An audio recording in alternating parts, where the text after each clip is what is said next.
Hey, good evening, y'all. Welcome back. My name is Tiffany Little. Just in case, I am back to do Married at First Sight, Season 12, Episode 8. So, yes, I am behind about 2 weeks. I still have to get out one for Episode 9 and then 10, which just happened last night. I was going to do 8 and 9 together, but then I changed my mind because I was like, it's just a little bit better and easier. I just had to kind of go back and review and watch and everything just to kind of see what's going on. I apologize for my review for last two episodes being so late. Just got busy.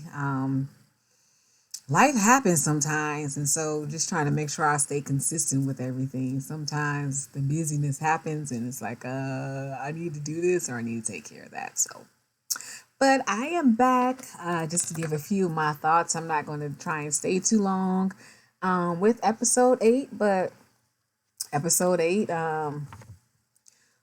was pretty good. Was a little bit more calmer,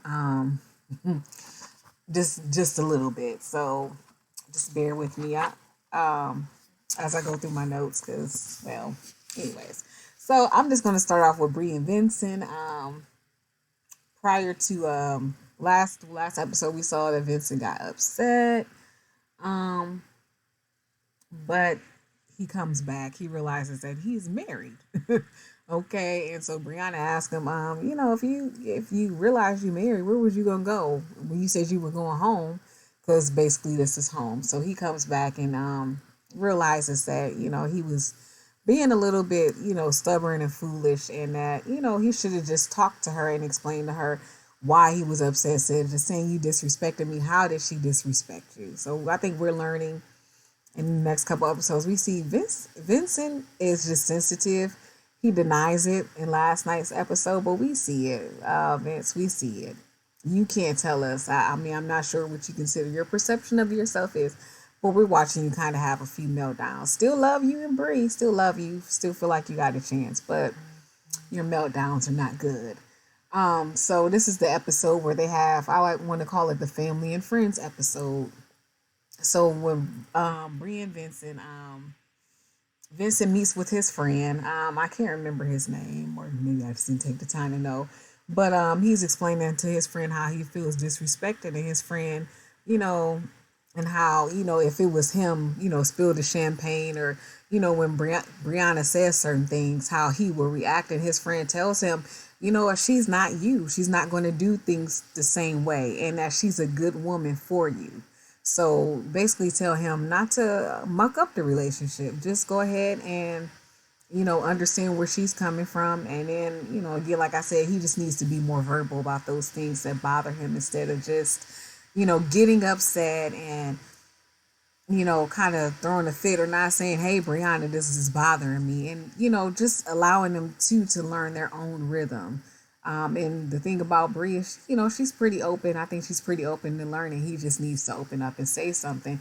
And she's pretty supportive. So, I'm not sure what happened in his last relationship, like how, she was like one of those women that like was really just hard on Vincent. So anything that kind of triggers him, he's ready to kind of jump and be like, this reminds him of the last relationship, which is why it's important to, when you get in relationships, to begin to understand. And sometimes you don't learn those triggers, but to understand those triggers if you're in a new relationship and go back to the root of where those triggers stem from. And not, I say that also from experience, learning my triggers in relationships, so, but anyways. And then we also see that they invite their moms and siblings over. They play a game that helps them to see how well they know each other. At one point, they're trying to figure out whose favorite color. Brianna says pink, and this is mine blue. So it was cute. He had to translate for his mom, which I thought was nice. Some of the words and just learning to speak the Spanish, which I thought was neat that both their families were getting along, and that Brianna's mom made a comment about her daughter being a trip, but I think everything went pretty well. So I enjoyed that. So I love Vincent and Brianna. I think they will do well. Again, like I said, he just has to work on sensitivity. Um, and just not allow things that she says or things that how he perceives himself or how he thinks she's going to perceive him. Sometimes, you just got to learn that if she's loving you and digging you, she's digging for you. So that's Brinson. Brinson. Yeah. So first I was calling him Brinson. Now I'm calling him Brinson. So Vincent and Brianna. Next, we're gonna go over to Claire and Paige. Claire is clearly frustrated that Ryan is not having sex with her, which I could understand.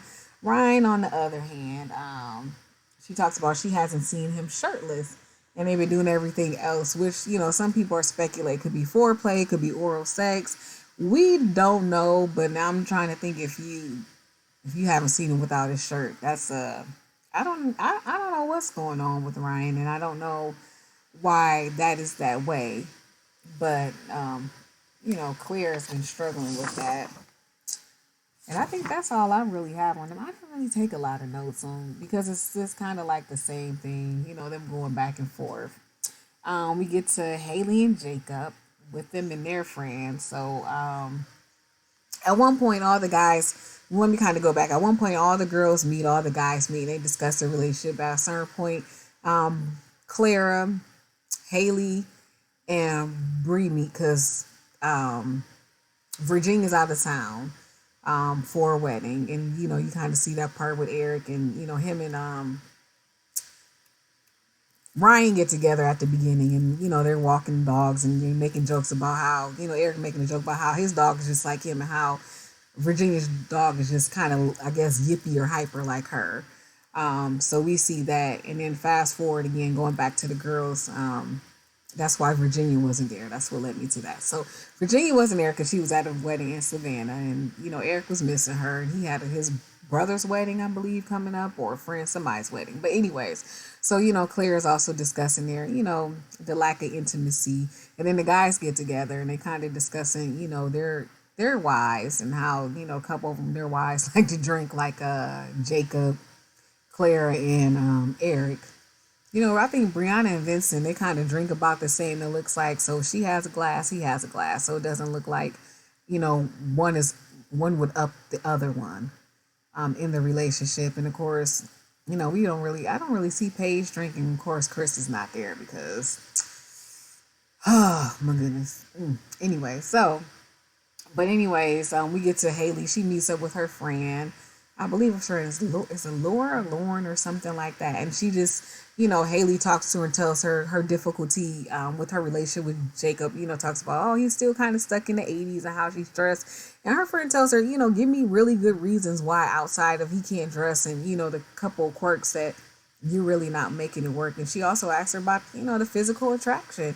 Do you think you can be with somebody who you're technically not attracted to, stay married to? Which, I mean, sometimes it's possible because you can grow into attraction. A lot of people talk about how, with their husbands, oh, he never would have been my type. I probably wouldn't have dated him. He's not what I, would have went for. And, their marriages work. But I'm not sure if Haley's issue is because she's not being honest, just saying she's not attractive, and I'm not sure why she won't tell him, or I'm just not sure if she just won't acknowledge that she's scared, and it could be something more. I'm not sure what to make of it. Haley just kind of she goes back and forth. I just wish she would be like, what, I'm not feeling it. And then again, it could be her commitment issues, and maybe she never dealt with the relationship she had prior with the boyfriend. We learned in episode 9, I believe, she was with someone like kind of during her high school years or, whatever, and broke up with him at like 21. So, and I think he cheated on her and did some other stuff. So,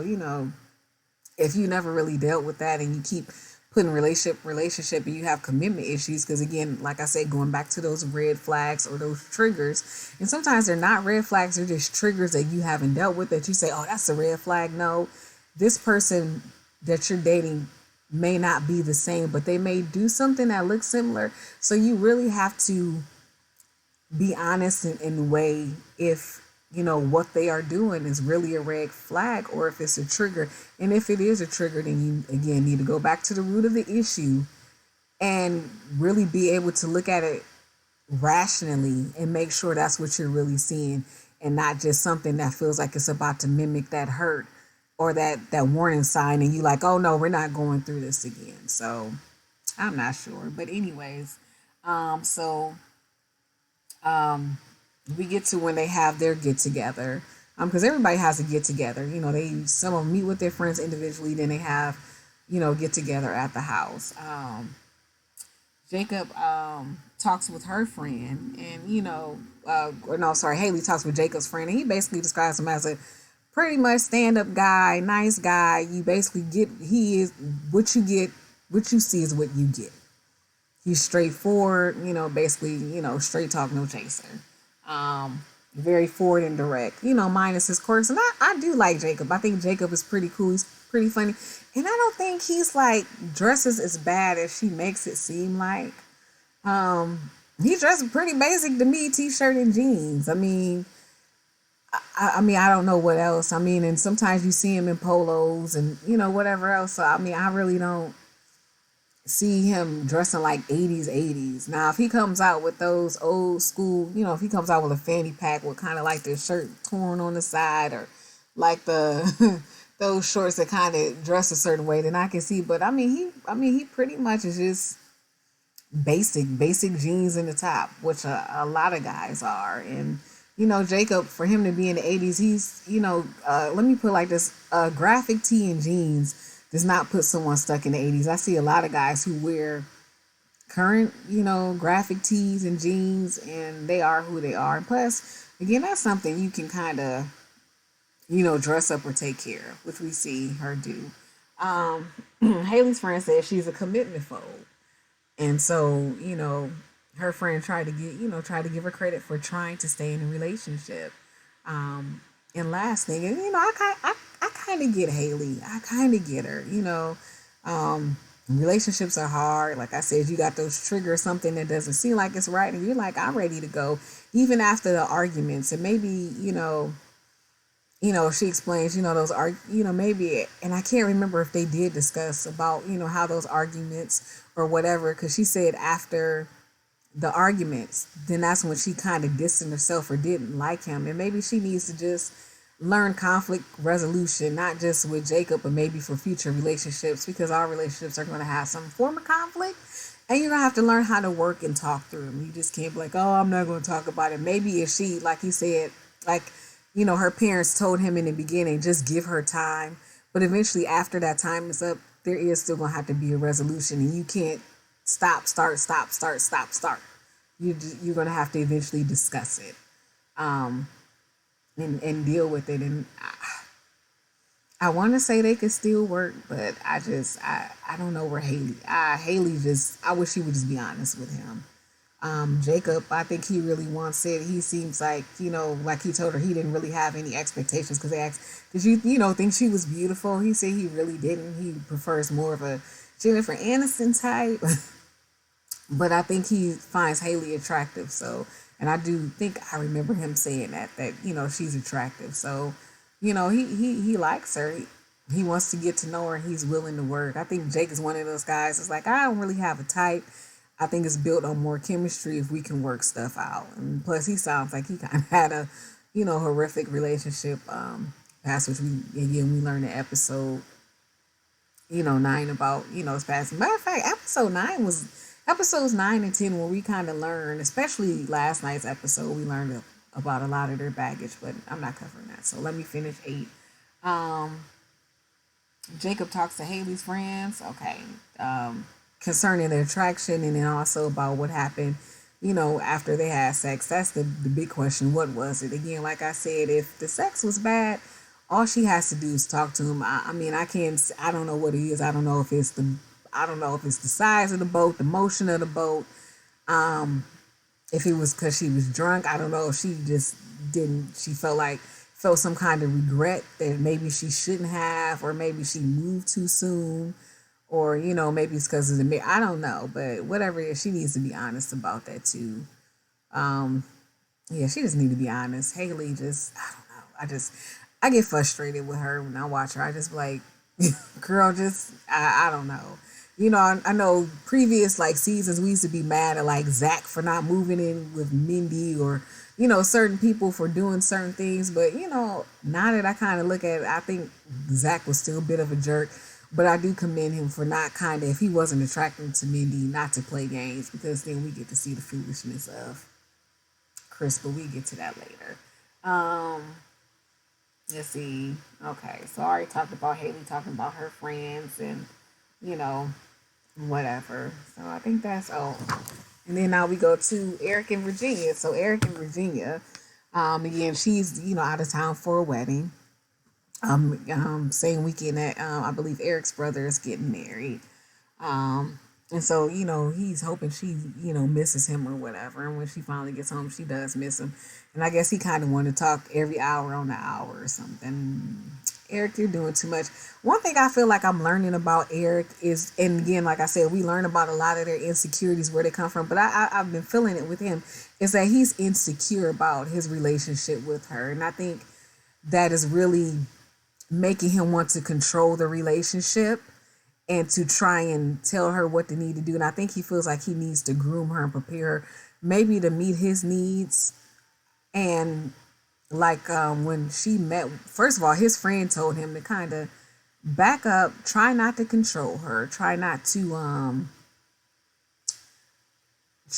control her, and just kind of let her be. And I think that's how he needs to be.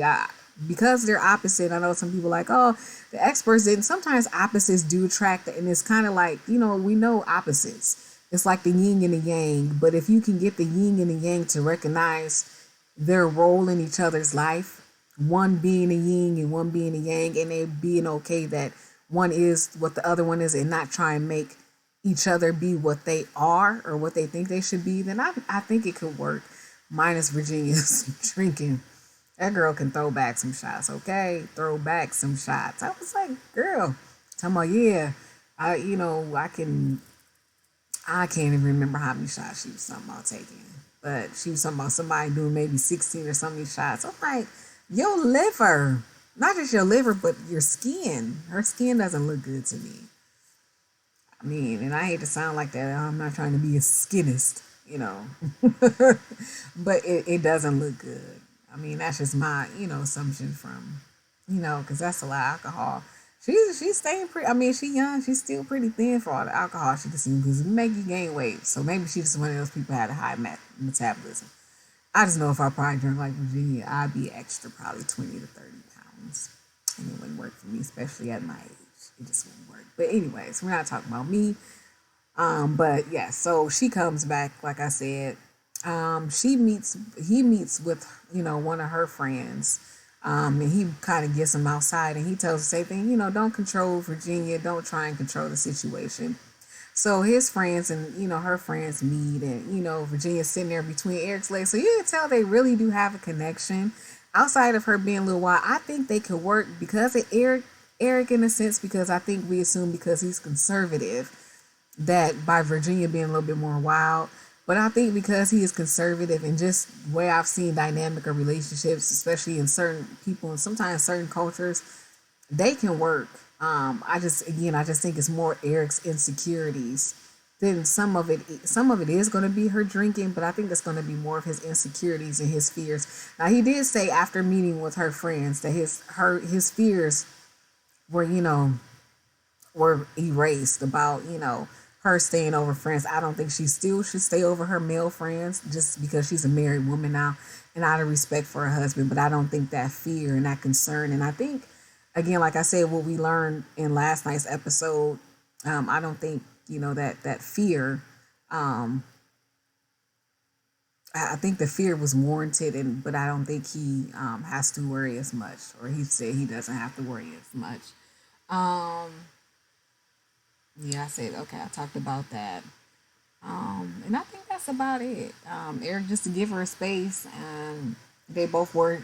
He worries about losing connection with Virginia. I don't think he's going to lose connection, but he just needs to give her that. And he needs to allow Virginia to reflect on the relationship and miss him. And one thing that her friend did tell him is that Virginia's in this 100%.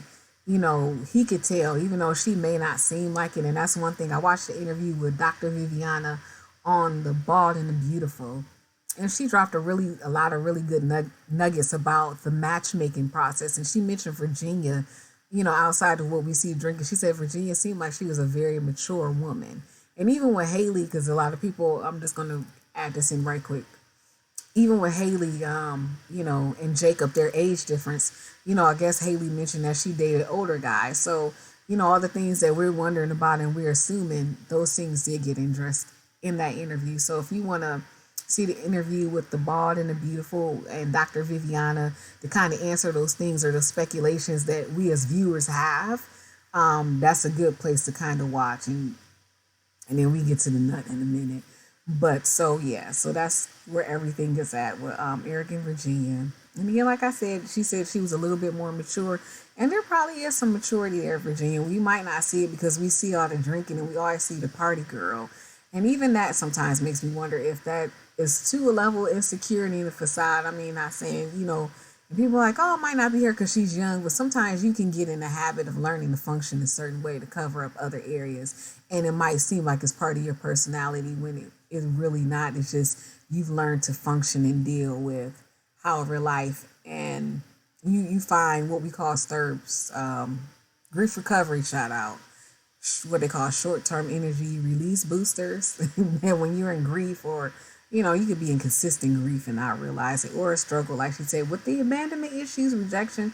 So that could be her way of trying to not to have to deal with some of the pain of that or her parents' divorce. So, but that's Eric and Virginia. And then now we get to Chris and Paige. This is the episode where Paige meets with the baby's mom. Of course, we know they're not in together. We see Paige, doing things by herself. Chris, went back to his place, and so he calls Paige, and he wants Paige and Mercedes to meet. And so we kind of get to the meeting of Mercedes and Paige, and they have a pretty good, solid, conversation. I think Paige is funny. I peeped game of what Paige was doing. She basically obliterated and threw Chris under the bus, and I think her words and the way she phrased stuff, that even though she sounded so nice and sweet because of her voice, she threw him under the bus. So I think if Paige would come to herself, she got a little bit of game, and she knew how to, push the buttons and kind of put some things under there. And I think that's why Chris was mad, but that's what you get, because I don't know what Chris expected. I think he expected, and I heard someone else say it, and I do agree, I think he expected for them to kind of maybe fight over each other or go at it or, not to get along, or I think he expected, for Paige, or maybe it's because he doesn't want to be with Paige. I wish he would just leave her alone. Because, see, that's where the confusion comes in. One minute he's hot, one minute he's cold. I don't want to be with you, but then the next minute I'm scared I'm going to fall in love with you. Or, I'm just, I don't, he's full of crap. He is full of crap. A lot of crap. He's just full of it. And I just wish Paige would be like, you know what? Deuces, my jigger. I just wish she would say deuces, my jigger, and just let him go and cut whatever she needs to cut. I know she keeps bringing God into it. You're not obligated. I'm sorry. I as a Christian woman, I'm using scripture. God will not put more on you than you can bear. And I think his antics and his things that he's doing, he's just not living up to who he claims he is. And I wish he would just, and the thing is, everybody keeps saying, oh, he keeps saying he's not attracted to you. But he keeps coming back. And I do believe, again, I'm not a psychologist but I do believe that Chris is a narcissist. And that's kind of like what a narcissist does. They don't want you, or they gaslight you, but they do this thing what they consider hover, or they keep coming back. So that he can keep getting that attention. And Paige, because of her niceness, because she's probably kind of empathetic, and that's one thing you have to be careful of. If you have empathic qualities, is a narcissist or a person that's empathetic, period, they feed off of that because they know you're nice. They know that you're gonna feel some kind of sorry for her. And she does. I don't know why I don't understand. I don't understand why she feels so bad. Or, even when she was talking to Mercedes, I feel bad and it has to be a lot for him to juggle. No, it ain't a lot for him to juggle. You know what? He made his bed. and he needs to lie in it. And so I'm just baffled. Now this episode, before we get to the other ones, I was really proud because I felt like we was making progress. I feel like we was making progress, but I'm not going to put in the other two episodes. But this episode, she talks about how the relationship no longer serves her, and it doesn't. Again, like I said, I think Chris brought them there so either they can fight or argue. And I think because he thought Paige was soft and because she's been so nice that she wouldn't be able to flip the script, and she did on him. And I think that's why he was irritated, is because she took some of the game playing that he did and played it back. Now, I don't know if she was trying to do it because she, wanted something, or, wanted Mercedes to back away from him because she wants to, so she could be playing that game where, what, this is my husband, this is my man. And so I'm going to do some things that kind of keep him near me, which is not going to work.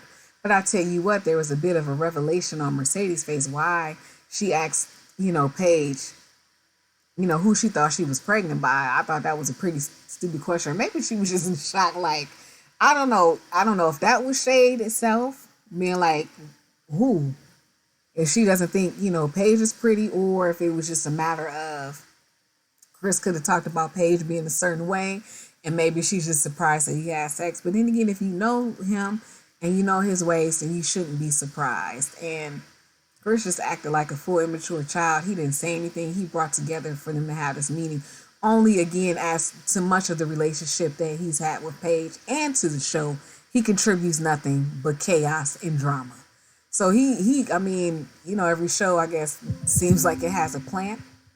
He seems like he's just a plant that create chaos and drama because he contributes nothing. A person who calls himself a man of God, but you keep playing games, you keep trying to manipulate, you keep doing all this stuff, regardless if she comes back or not.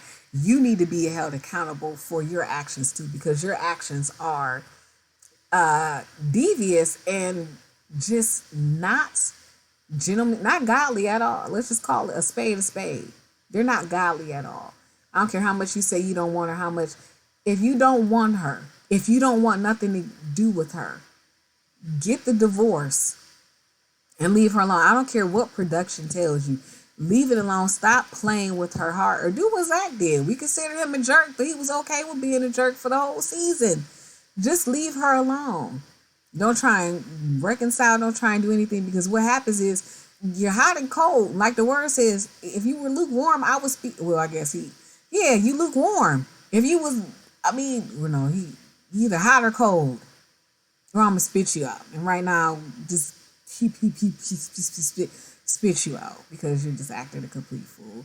So that's pretty much. I don't really have to go into the details of the talk, but I was kind of proud of Paige. She was standing her own when she came in. She had the guns blazing. I don't think he liked that she had guns blazing.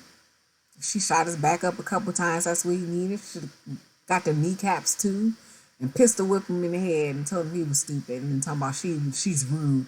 No, you were impure. The things that you did, and you knew you had sex, and then the engagement. So no, you're full of crap. You are full of crap, and so we just can't trust anything he says. Is there anything else? He did meet in the episode too. I forgot to mention that Chris did meet with his Pastor Dwight and Pastor McHale. And they tried to give him wisdom about, how much Paige was a diamond, and he didn't want to listen. And again, like I stated in a comment, Chris is just unteachable. I can't stand to watch him. I love Married at First Sight, but to watch them and the destructiveness of him, every time I see them come on, it just doesn't bring me delight. It just makes me want to be like, okay, can we skip them? Because I enjoy watching Brianna and Vince. I would like to see where Claire and Ryan are going. Eric and Virginia, so. And then, Haley and Jacob, they're kind of like a bit of their own drama. But to watch Paige and Chris, it's exhausting. It's exhausting and ridiculous. And I just don't think this is the show that we need that kind of drama. If I wanted to watch that, I would have stuck with watching like Housewives or Love and Hip Hop or any of the shows. And that's kind of why I don't watch it, because I like reality TV where there's minimal crazy and foolishness, where you just kind of get people walking through life and something a little bit more positive. But this season, I mean, last season was a bit of a roller coaster with Karen and Miles. And, now you look back at them, that was kind of mild outside of her working through her issues. But this trash right here, this Jigga, this Jigga Chris, mumble rapper Chris, CW, what do I call him? CW2, mumble rapper CW2. I call him something. I don't know. I can't remember. I call him a mumble rapper because the way he talks, because he does kind of mumble and yeah, he does. He doesn't sound like he opens up his mouth fully. So he's a trip. And I was glad when Mercedes was like, I'm not getting back with him at this moment. And I'm pretty sure. I think the rumors were they got back together. But I mean, who cares at this point? If you like it, I love it. He just yes. I'm going to keep other comments to myself. But he doesn't even seem like some other things. It just doesn't seem like there's a benefit outside of him having a few nice clothes and he seeming like he might like to smell good and kind of being flashy. You know, the word says man looks at the outer, but God looks at the heart. And he's not a David. He's more like a Saul or a Nabal, a fool, a complete and utter fool. That's what he is. So, all right. Until next time. So, hopefully, within the next couple of days, I get out my very late episode 9 review and my 10. It'll be kind of late, but it'll be a few days late. But thank you for tuning in and listening to me and my opinions on Married at First Sight, Season 12, Episode 8. You guys have a good one.